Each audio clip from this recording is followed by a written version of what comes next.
This is $20 million in cash right here. Here's $300,000 in singles, $30 million in $100 bills. Whether it's cash, gold, or digital bits, we all know that money makes the world go round. And what that money is worth depends on trust. Trust that the engines that power it all won't fail. I'm Jake Ward, and for the first time, National Geographic is going to take you inside the system. Places that you're not allowed to bring a camera, straight into the vaults of the world's largest stash of what you want, need, and bust your butt to get. Money.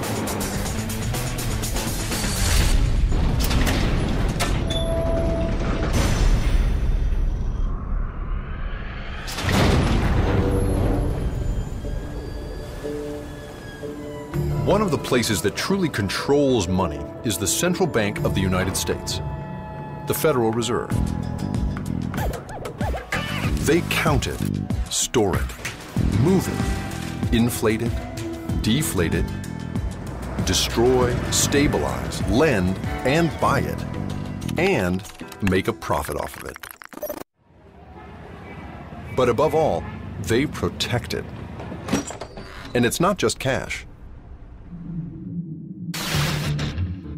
For over 80 years, armored vehicles have navigated Manhattan's narrow streets, carrying millions and sometimes billions in gold deposits in and out of the one Federal Reserve Bank trusted enough to guard almost 1/4 of the world's entire gold supply. You heard it right. Nearly 25% lives here at 33 Liberty Street.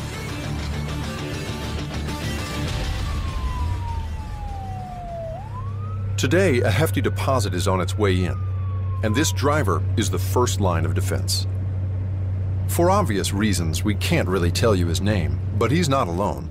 His partners are armed, and the vehicle itself is like a vault on wheels, able to withstand bullets, even hand grenades.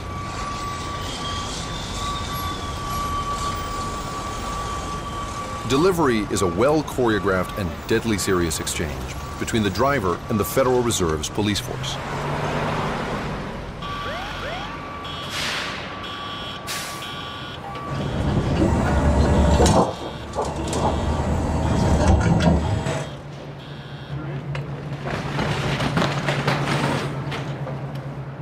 This small stack may not look like much, but if you tried to put it in the back of your car, you'd blow out the tires.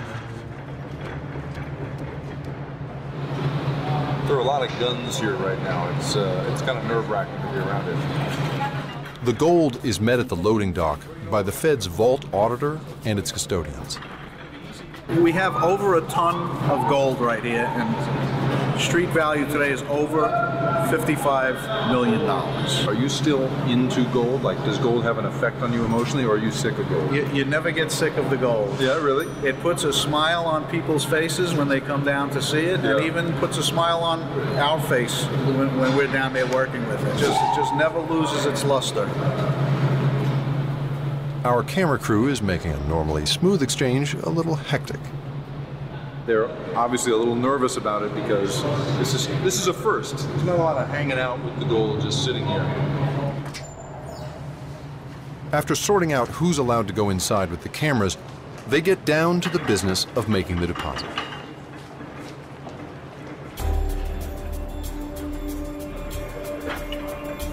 There's an almost sacred ritual that handlers go through when moving gold.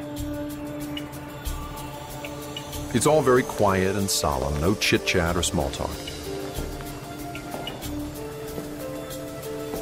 The armored truck company's drivers are fully responsible for the gold as they descend 24 meters below street level to the world's largest underground gold vault.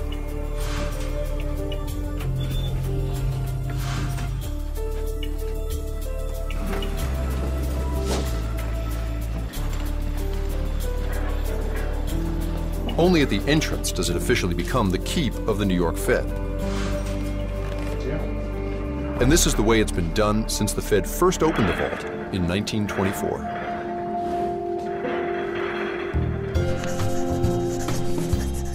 The New York Bank is one of 12 that make up the Federal Reserve System. Together, they're like the ultimate piggy bank, a place where your bankers bank. And if there's a financial panic, the Fed acts as a lender of last resort. That creates a kind of trust in the entire system. So from the beginning, Fed banks were built to look imposing, like fortresses of money.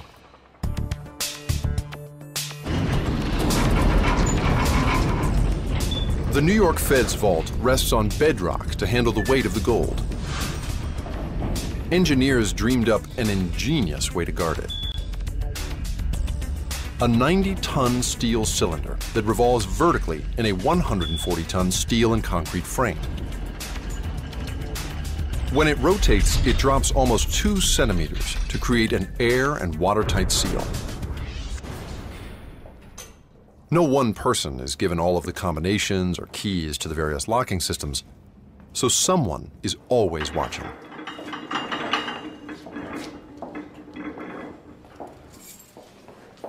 So now there's 3 of you. It takes 3 people to open the door? Yeah. I see. 2 vault custodians and an auditor.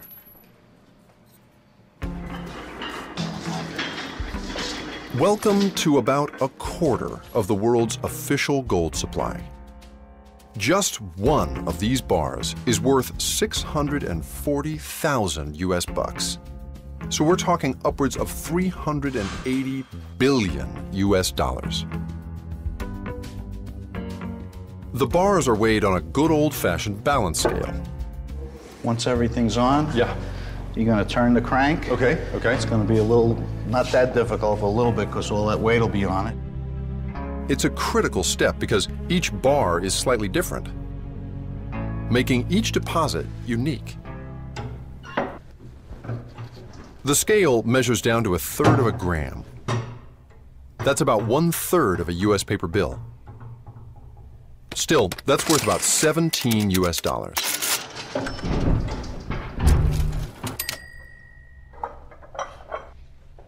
Ron here has stood as guardian of the gold for 40 years. This is the year in which the bars were cast. This is the purity, and this is the maker of the bar, the assayer, and this is a serial number. Each bar has to have its own serial number. What happens if you drop a bar like this on your feet? If you don't have this on, you'll be in the hospital. Yeah. Yeah. All right. All right, so I'm about to pick up $640,000. That is a life-changing sum of money. Whoa, whoa. It is so much heavier than you think it's gonna be. Gold is very dense. Wow. So whose gold are we handling right now? Country, central bank. Do you know? I mean, can we tell from looking Oh, at no, this? we can't tell. You can't tell me? No. I see. There are rules about that kind of thing. The Fed's discretion and intense security are so trusted that few depositors have ever even asked to see if their gold is still here. So let's say that, you know, one of these bars got out of the vault, God forbid, and out into the street, and somebody melted it down. Would there be any way of identifying this gold again? Not if they melted it down. No. But if they tried to sell it like this here, they would find out. For thousands of years, people used gold as money. And why not? It's shiny, it's pretty, and like the man said, once you melt it down, it's untraceable. Or put another way, it's the perfect recyclable money.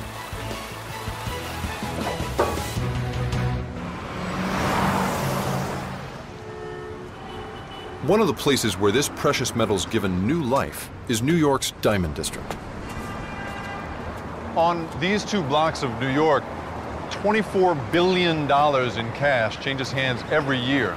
We've negotiated access to get behind the storefronts to see how everybody from low-end street dealers to high-end brokers are dealing in gold.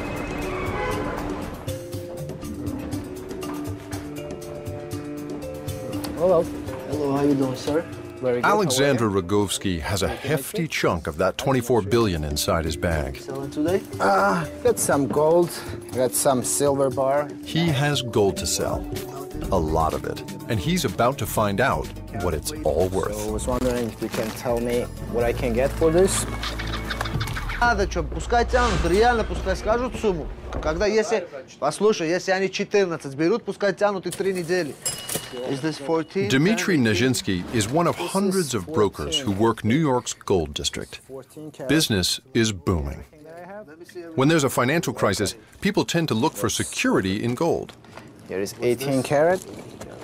Yeah, it goes up and down, but now it's better than other times because it just came up from 1,500, so you're selling it at the right time. In 2010 alone, the price of gold hit record highs 22 times. We pay top dollar for your gold. The gold comes in from all walks of life, so it helps that Dmitry can speak 5 languages. You come back here, okay? 48, $14,064 for 14 karat gold. Then you have 10 karat gold. I can give you $1,800 for that. The coin, this coin is the pure gold, right? So this is $20,900. I'll give you $11 difference, so you can come back to us. Thank you very much.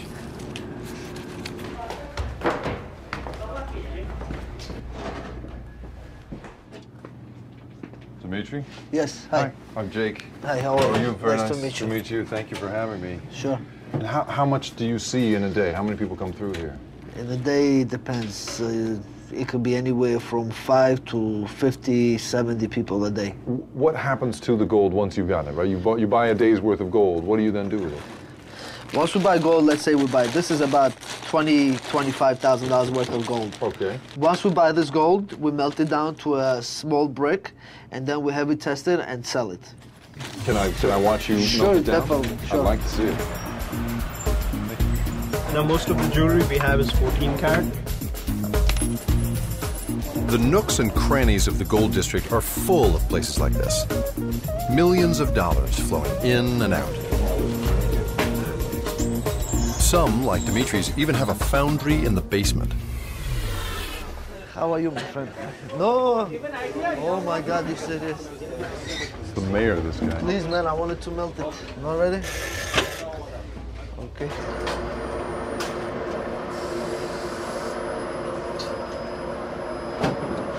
It's kind of an amazing thing, right? Like, this is, people's memories, their treasured heirlooms.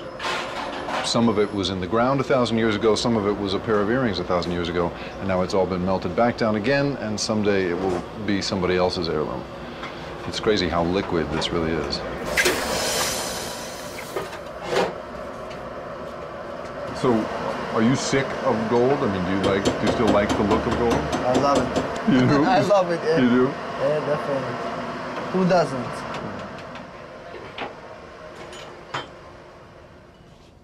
The gold that leaves here is recast and reborn as another person's treasure, continuing to make money along the way. Every couple of hours, trillions of US dollars changes hands around the world. All that money used to be backed by gold, but not anymore. Today, our buck is backed by a promise from the US government. The fact that it all works based on trust alone is simply taken for granted.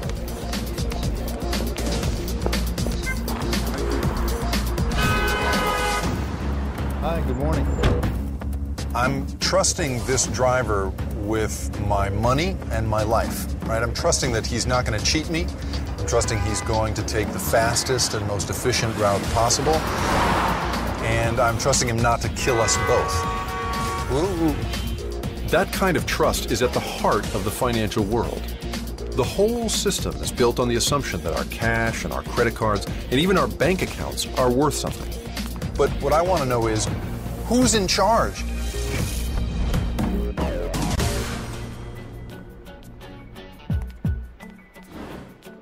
I've come to Washington, D.C. to meet the head of the entire Fed system.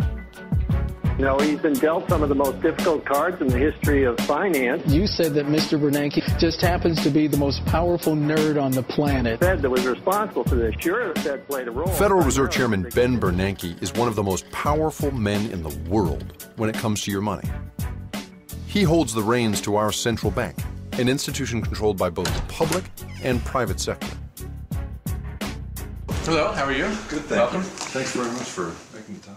I know you guys. What would life be like without the Federal Reserve? We don't have to speculate. We know what it looked like because there was no Federal Reserve before 1913.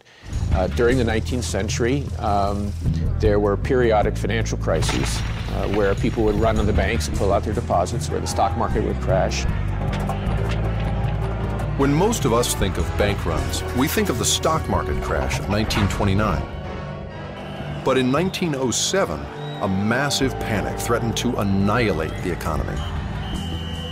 There was nothing the government could do to stop it, until billionaire J.P. Morgan and his rich friends tapped into their personal wealth to bail out the banks. Which led Congress to say, look, enough is enough. We've got to have a central bank that can manage these crises. And that was the beginning of the process that led to the Federal Reserve. You're in the Situation Room happening now. We're following breaking news. Less than 2 years after Chairman Bernanke took office, he was faced with the worst financial crisis since the Great Depression.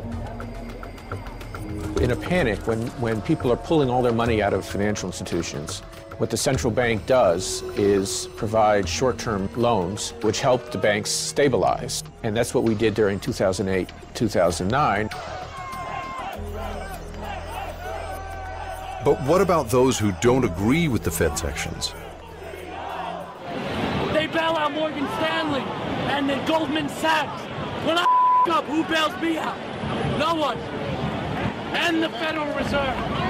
And the fractional banking system. And the Fed. If you ask most people, I think they would say that the Fed spent a lot of taxpayer money trying to stop the crisis and bailed out banks and that kind of thing. The fact is the Fed doesn't spend government money. What the Fed does is buy and sell assets in the market.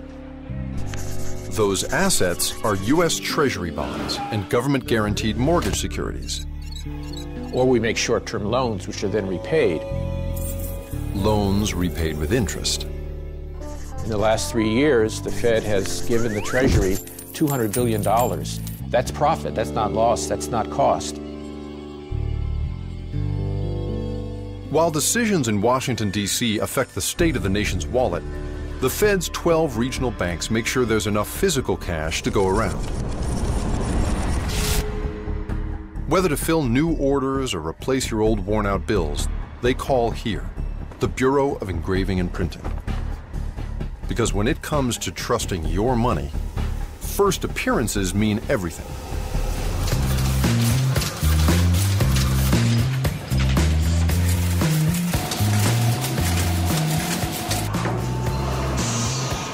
There are very particular rules for how we can shoot here. We can't show you the walls, we can't really shoot down the hallways, we have to keep it tight, and there's cameras everywhere. This is an incredibly secure facility. The BEP fills annual print orders for the Fed. In 2011, that meant a whopping 23 million U.S. bills a day. And each bill gets a serial number and a code that tells which bank is charged for production. If you look at any bill you have in your pocket, there's a small number and a letter together. Mine says C3. This series says F6. That stands for the Atlanta Federal Reserve Bank. And so you know that if the F and the number 6 don't correspond, F is the sixth letter in the alphabet, then that's a fake note. Although it looks like money as it flies through the presses, it's not official until it's cut, wrapped, and sent to one of the 28 Federal Reserve operations centers around the country, where cash deliveries flow in and out by the ton.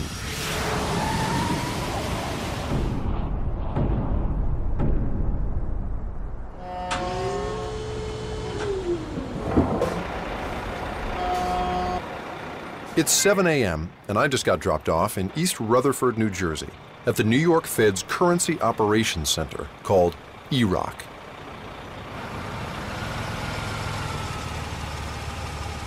It's a neighborhood, you know, it looks pretty ordinary, except that in and out every day flows billions of dollars in cash. It looks like maybe a prison, could be a high school. But what it really is one of the world's largest above-ground vaults. The entire facility is enclosed with a modest-looking fence. But don't let it fool you. This thing can stop a semi-truck dead in its tracks. The building is also studded with over 800 cameras. They're watching our every move. One of the beauties of the system is that when a door or an alarm goes off, it'll automatically generate that camera view onto our system, and that's how it's set up. That camera will turn and take a shot of wherever that alarm was, and some of the other cameras in the area, if they're pan and tilts, will also turn to the area of concern to make sure that we have extra eyes and a better quick view of what's going on. And even if you got past all of that, you'd have to deal with this guy. The Fed has its own specially trained police force, and some of the facilities even have a private shooting range.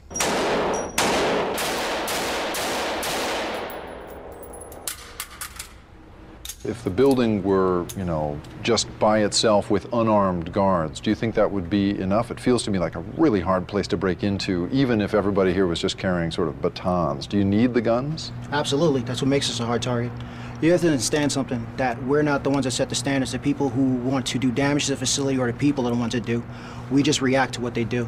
Even though we're very proactive, we still don't set the standards the bad guys do.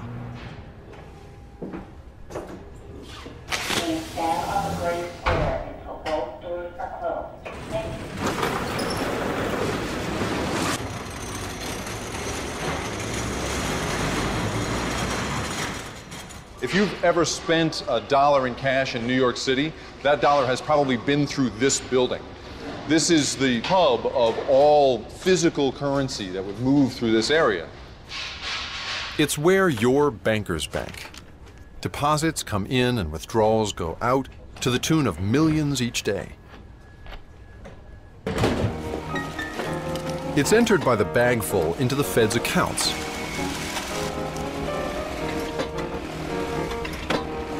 It's then moved to a vault that can hold tens of billions. This is $20 million in cash right here in 50s and 100s. Here's $300,000 in singles. Here's $1.5 million in fives. There's room behind me for 5,400 of these boxes controlled by a robotic system.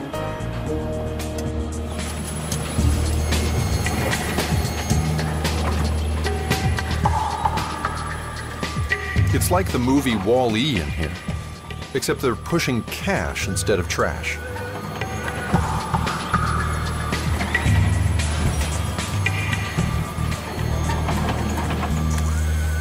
The robots operate independently, guided entirely by laser positioning.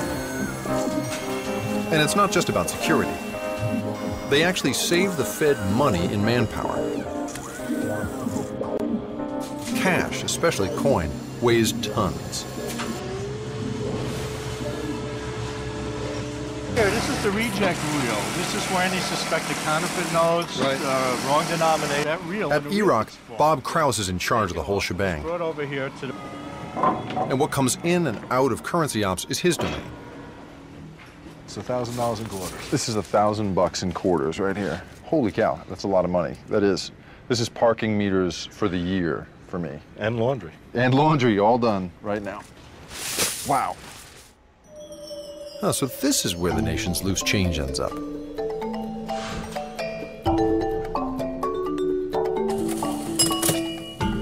Do you find yourself sort of just personally casting pennies aside the way I do, or do you think about it differently than that? Oh, I think about it differently, just like I think about the dollar bills differently. When I take my money in my pocket, I fold it up nice and neatly, whereas opposed to other people that don't. And the same thing with pennies. To me, it's all, I have a different perspective on it. In the real world, our cash takes a lot of abuse, but it still has a long lifespan. Thanks in part to a small team of stress testers in Washington, D.C. American currency needs to be not just an enduring symbol, but it actually has to endure. The durability of money is part of the work of this lab, which is part of the Bureau of Engraving and Printing. And Virgil here is going to show me how much money can take. Okay, the chemicals we use are 1% sulfuric acid, sodium hydroxide, 2%, bleach, Carbon-tet may be used by a dry cleaner. How long do these sit here? We leave them in 24 hours, so we'll take them out tomorrow. Wow, and after 24 hours in sulfuric acid, your 20 will survive. It'll still be a usable bill. Yeah, oh yeah, yes. Picked randomly from the millions printed, Virgil mimics what the average Joe can throw at his money. And then some. We will soak this note in 2% sodium hydroxide, some denatured alcohol. If you please write 267 any place on the note. The Federal Reserve wants to know, and the people that use it, is this money going to handle ordinary use? Toss the notes in, please. Throw them on in there, yep. And we want it to be a square. We're going to roll it one direction. Okay. And put it in the crumple machine. This bill goes through terrible things. Poor Andrew Jackson. I don't see any ink loss on this one. Note survives. Cash does eventually wear out, and when it does, the Fed plucks it from circulation at currency centers like Iraq. So what happens with these deposits that goes through the machine is sensors are checking for the quality of that money. Right. And it's through a series of light emissions in a note. Yeah. And based on that, it decides whether it's a good note or bad note. Yeah, sure. If it's a good note, it goes to the vault, it's recirculated. Right. If it's not, it goes into a shredder, it sucks down the tube. No and kidding. goes into They destroy it right here. Right here, right So here. when you say bad note, I mean, we're talking like a torn note or Torn one that's note. got dirt, schmutz on it or Worn. something. Right. So, for instance, like if Well, I'm I can't really, you're not supposed to bring any money out here. Oh, I'm sorry. But It well, turns so, out that having no, cash this in is your a- pocket is a security something breach. my wife gave me, right? I love Jake? Has a Okay, thing- no. Has a nice thing on it. This would get rejected. that but would be destroyed. That would be destroyed. That would be destroyed. immediately. I'm gonna have to Pick ask you to put I'm that sorry. away. I'm sorry. Sure, I'll put it away. But so let's say the kind of currency that I would have in my pocket, right, or that anybody has in their wallet. They, I take it to the bank. I deposit it there. Eventually, all the money that people have in their wallets makes its way through a machine like this? So at some point in time, I would think it would. In rare and extreme cases, the Fed faces a job that is simply too big for the machines to process and shred.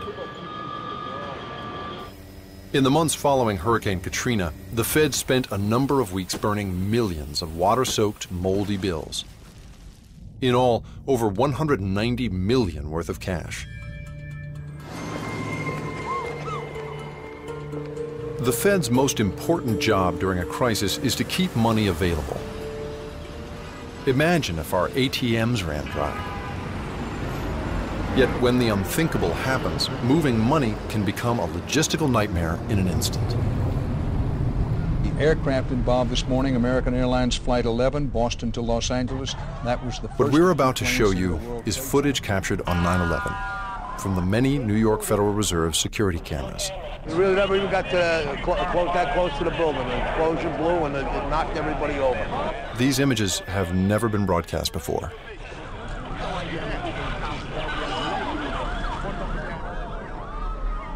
We're here, not 500 feet from where the Trade Center stood. And I remember it, even though it was more than 10 years ago, like it was yesterday, this incredible noise. We started to see paper raining in the sky.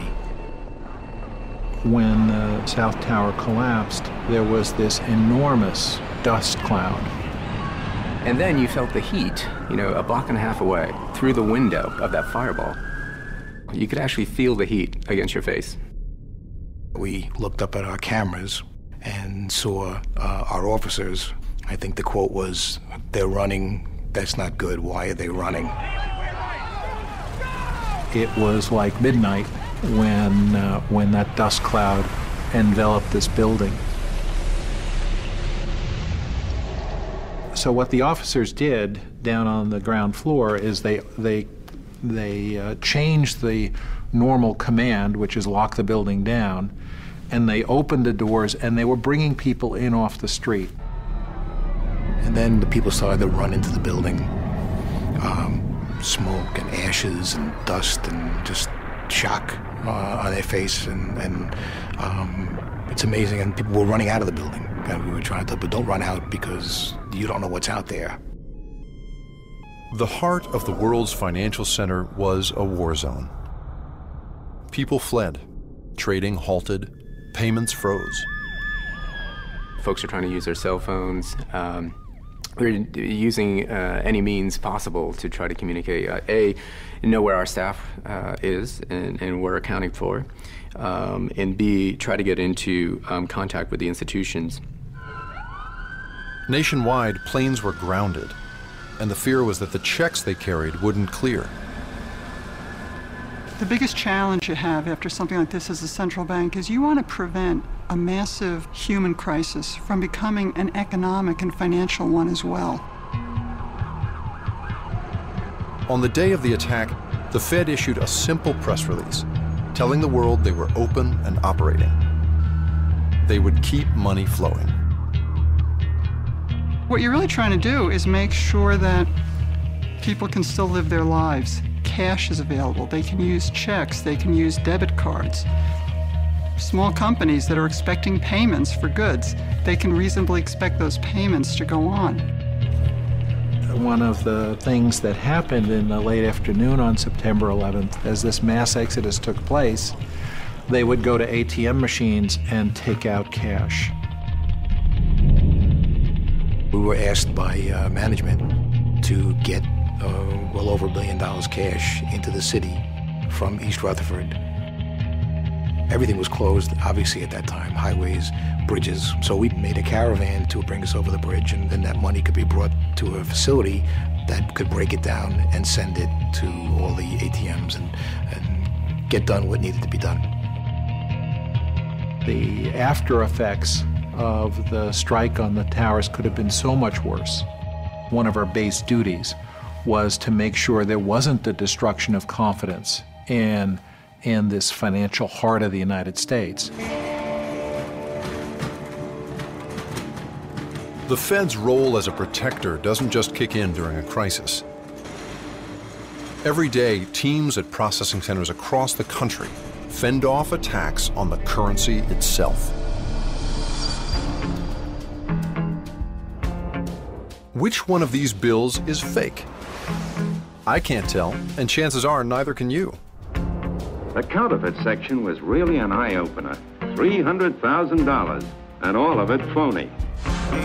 All our buck has behind it is the belief that our government will make good on it. This number could be used to warn banks and business houses. When you start messing with that fundamental trust, the government gets mad. The maximum penalty for passing one counterfeit note is 15 years imprisonment in a federal penitentiary and a $5,000 fine. During the Civil War, more than a third of all currency in circulation was fake. So many state banks printed their own bills, counterfeits were hard to detect. Nonetheless, penalties were harsh, sometimes death by hanging.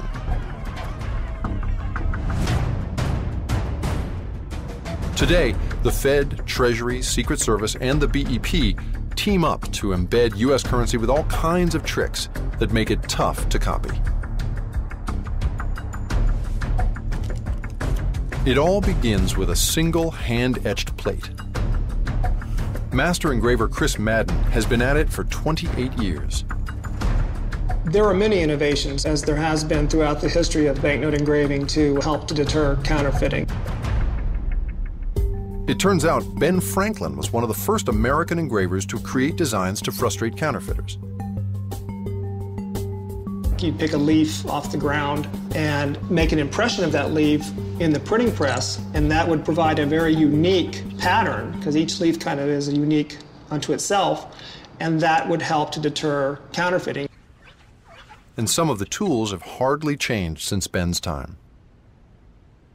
You learn during the first years of your apprenticeship how to dress this very tip of the tool in such a way that it will cut V-shaped lines, like a plow going through a field, into this highly polished steel. Now we do that in reverse. That's right, backwards.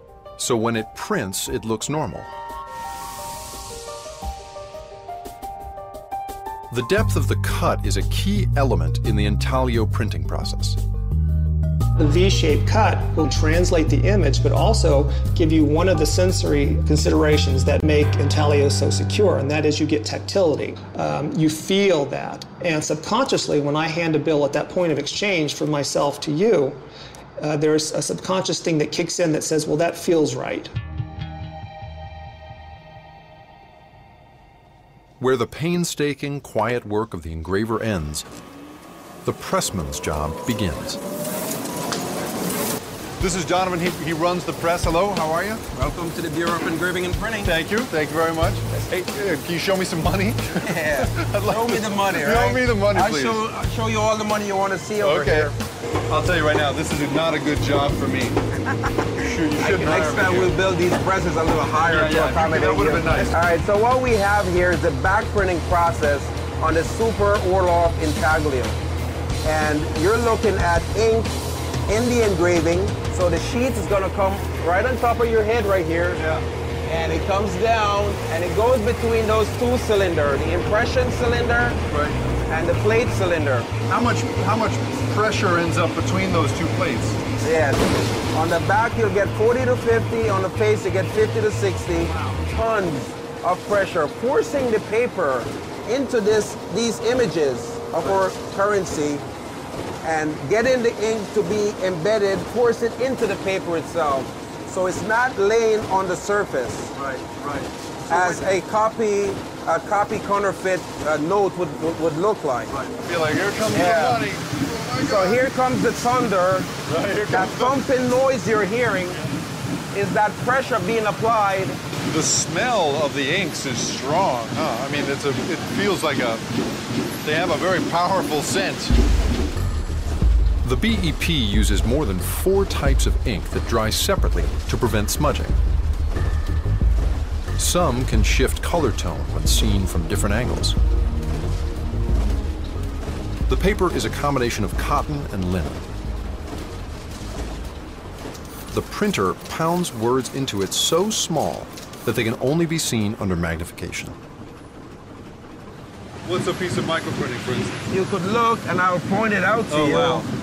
There's an extremely small line that says the United States of America, 20 USA, 20 USA. Wow. Now you have just passed the test of the day. That is an extremely small piece of writing right there. There's been at least one counterfeit operation capable of producing this kind of detail. It's called the North Korean Supernote, and you could have one in your pocket right now. Sophisticated presses like the intaglio at the BEP are used to protect our money. And they're not cheap. Over 7 million apiece. If your enemy has one, you could be in serious trouble. North Korea is rumored to have bought exactly the same machine as this one. The Secret Service is trying to figure out how do they get it, and where are they getting the inks? The inks here are incredibly proprietary, so where are they buying them? How are they getting them? These are the big questions for keeping American currency secure. A San Francisco Chinatown merchant is standing trial accused of passing counterfeit $100 bills. Bills printed so perfectly, they fooled most of the banks. The government accused North Korea of making supernotes and passing them through an extensive international network of Asian organized crime. The notes contain a minute flaw. The printing of the N is slightly off. Otherwise, it's nearly perfect. The Secret Service first identified supernotes in 1989, and they're believed to still be in circulation today. We may not be able to stop the North Koreans, but we can change the game. The 100 has been given a makeover. Once in 1996 using a larger portrait, and again in a newer version. This latest design has a bell in the inkwell that changes color, the gold 100, micro printing on Ben's collar, a security thread to Ben's left that lights up pink under ultraviolet light, and a 3D ribbon on the right that is actually woven into the paper, not printed. These new changes may foil the counterfeiters, but designers have yet to work out the kinks in production. So for now, the old Ben will have to do.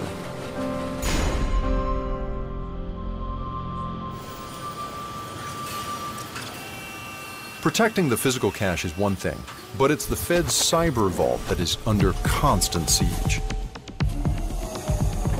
Electronic accounts, monetary debits and credits, all of that money is represented digitally. The Fed's firewalls block an estimated 300 million cyber attacks nationwide every day. But what would happen if the Fed had no role? And instead, electronic currency was self-regulated by the very computer that made it.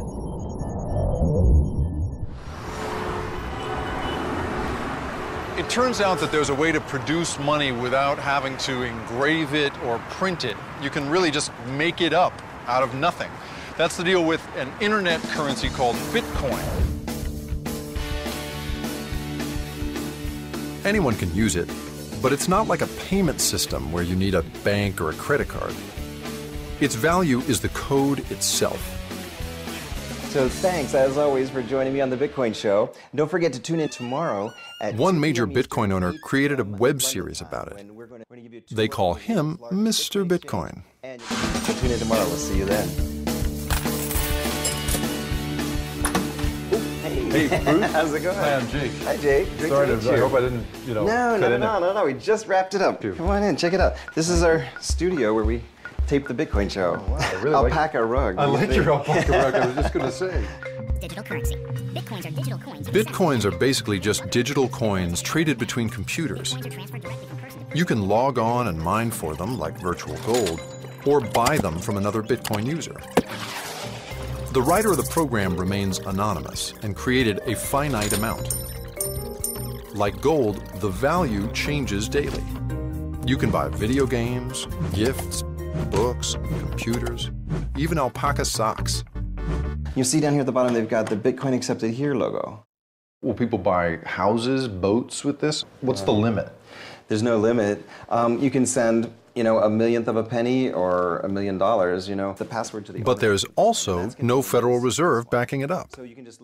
It's been hacked and associated with illicit activities like drug deals. Crimes are committed with cash. Most crimes are. Yeah. You can't really blame the green paper cash. And Bitcoin's no different. Just like cash. If you lose your Bitcoins, they are gone. Or if you forget the password to your account, like Stefan Thomas did. He got paid in Bitcoins when he created an advertisement for the electronic currency. And now it's untouchable. But when we lost the main copy, we tried to get at the backups, and those didn't work. So you're saying that you lost $140,000 worth of Bitcoins? Yeah, ultimately, yeah. Is it the equivalent of having it in a safe deposit box and having lost the key? It is the equivalent of shooting it into space. There's absolutely no way of retrieving it. But as it is, I can only look at it, I can go online and visit it. It's still there. Wistfully thinking, oh, where is my goddamn password? That's a terrible story. I hate that story. Unfortunately for Stefan, he can't just call up his bank to get his Bitcoins back. And that's a risk that I'm not willing to take. So for now, I'll stick with the good old US greenback. Because when it comes down to it, it's all about trust and the willingness to back up the value of what you call money. And the Fed is in charge of creating and managing that trust.